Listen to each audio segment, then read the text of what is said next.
Hi, I'm Francesca. I'm just going to give a very quick overview about how can Qigong as a daily practice increase our well-being and our mental state. So basically Qigong's been around for thousands of years in Chinese medicine, a lot like yoga in the Indian traditions. I won't speak about yoga because I don't do it and I've never practiced it. So back to Qigong.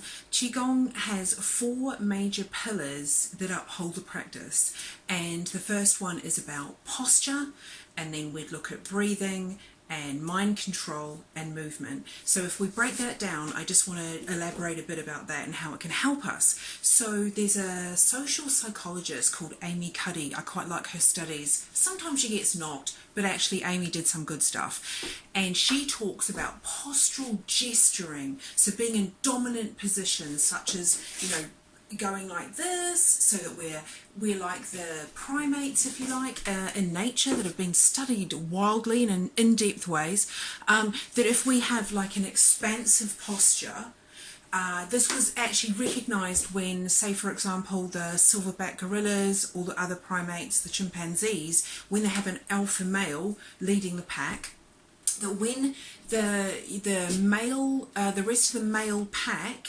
perceives that the dominant alpha male is sick or injured or dying or has died, that the younger ones who think that they're up for the task of being commander will rise up from their sort of lowered state, rise up on their little haunches and beat their chests, which we're all aware from Tarzan, right?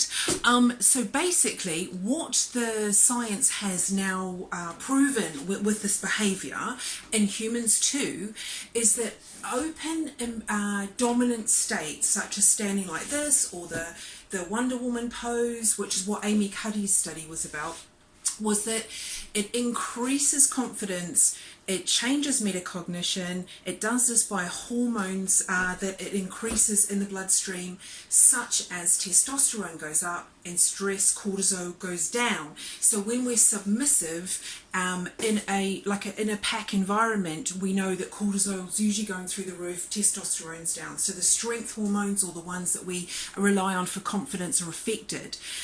So basically, in Qigong, the posture or postural gesturing is in the moves. So there's lots of different moves in Qigong.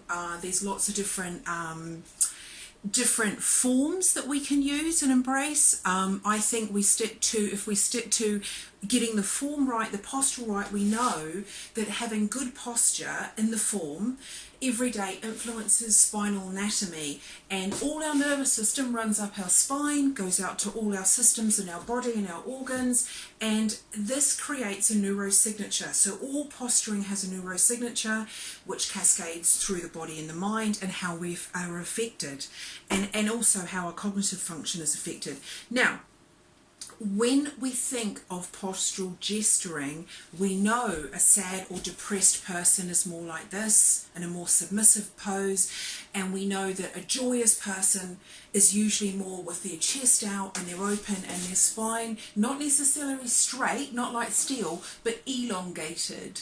And there we have flow, and we know that the breathing is altered and can affect our hormonal changes as well. So breathing regulates, modifies, and also affects what hormones can be stimulated in the body and in the bloodstream. The mind quality control, the third pillar, which upholds Qigong, is all about what's mental state, what internal dialogue do we have, how are we communicating with ourselves. Now we know in mental health, anxiety and depression, we know that the state will cause, in most people, they'll have more negative dialogue than a person who's compared to them with no mental health concern. So we need to embrace as soon as we can, when we know that our internal dialogue is not serving us, we can make changes with that. In Qigong, we'd be doing that with the posture, the breath, and the mind control. About we can look at our environment, where we are. We can take energy from our environment and use it for good.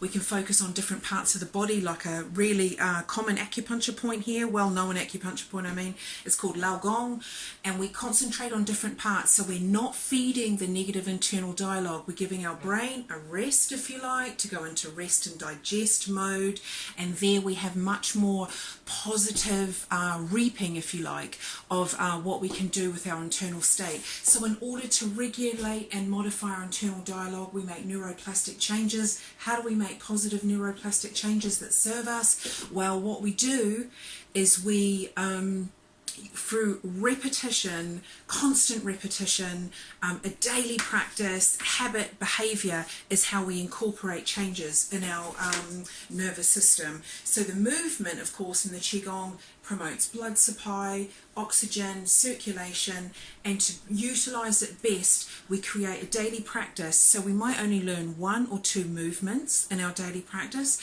and that's actually fantastic, because what we do is we do it 50 or 100 times, and that's been proven now with neuroscience that that has more positive effect on how we think, how we feel, how we hold ourselves, and how our body's managing to absorb good chi from our diet, good energy, excellent oxygen supply, etc., etc. So all the markers that we want for health and well-being. So we look at postural feedback, postural gesturing, breathing techniques, mind quality, what's our alternative dialogue doing, how can we affirm and make positive changes in our internal dialogue, and also what movement are we doing. And we know that movement is so important for circulation and well-being. And so that's just a very quick, very brief synopsis of how Qigong can help us. Thank you.